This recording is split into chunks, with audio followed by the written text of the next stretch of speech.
Heittää siihen sivuun. Rojas käyttää Morelan nopeasti ja sitten hienosti näkee, että Murillo on taas nousute vasemmalta hyökkäykseen mukaan. Murillo keskittää! Upea maali! Hämmästyttävän kaunis osuma SJK! Diego Rojas. Hienosti nikkaa yksi kentän pienimpiä pelaajia etunurkasta. Niitä mukaan Tartu nyt menee hyvin sinne loistavaan paikkaan ja Rojas pistää ensimmäistä kertaa pallon sisään. Upea syöttö, Rojas pistää vasentajalla minuutilla ensimmäisestä hyökkäyksestä johtoon. Olipa kova alku Seinäjokisille ja katkeraa paikka nyt KTP:lle.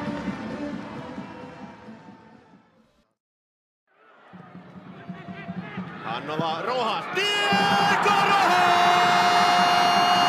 Heti laittaa pallon maaliin ja nyt sitten Siilaläiseltä nähdään niitä tekoja. Mitä häneltä nyt sitten menee? Se menee kyllä sieltä Huhtasen puolittaisen torjunnan jäljiltä verkon perukoille. Ja omaa perhettä siellä käydään sitten myöskin tervehtimässä. Ebukan hyvä pudotus.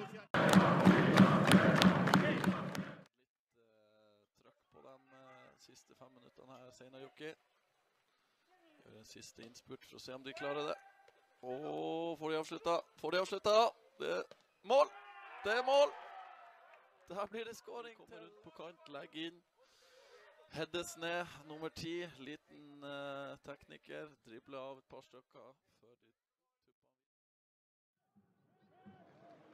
Heikko purkuu, pallo jää boksiin, Rojas pääsee kääntymään! Ja Diego Rojas maaliputkessa! Hän tasoittaa tämän ottelun omat Pestarinilla 1-1. Sen kyllä kuopiolaiset tekevät aivan itse tuosta. Tiukka kääntölaukaus yllättää Otso Virtasen ja SJK tasoittaa 1-1. Ofori. Nyt menee Ofori nätisti Anista ohi ja lähtee Wigman eteenpäin.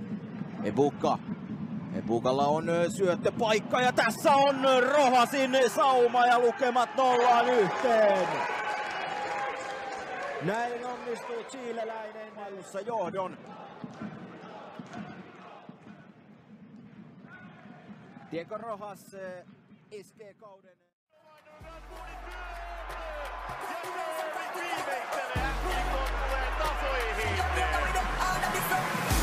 Todella hienosti Jake Dunwoodin vähentää Jake Dermotin valtiin ja tilanteessa 2-2 sanottava maaliin ja Hankala keskittää ja sitten se menee!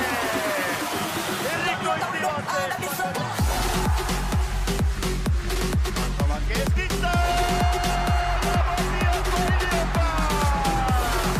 Pääsee sieltä omien kannattien eteen tuulettamaan ja Tikko tekee 3-2 johtoa! Johtomaaliin 90 pelin minuutin. Tervisille lupa. Ja jalka ja pallo vastasi maaliin. SJK tulee maalin päähän. Jake Dermot hankkii rangaistuspotkun. Viimeittelee sen. Eteenpäin on vielä vaikeaa. Hannola. Jama! Pelaa hienosti Dermotille pallo toistamisen maalissa. Ottelu on tasan. 66 peliminuutti. Bispo jää kyllä kakkoseksi Atakan kanssa. Kakkospallo jää vielä pyörimään siinä 5 alueelle ja Diego Rojas täräyttää viimeisen naulan arkkuun. SJK voittaa tämän ottelun. Bispo lähtee perään kuin piano ikkunasta ja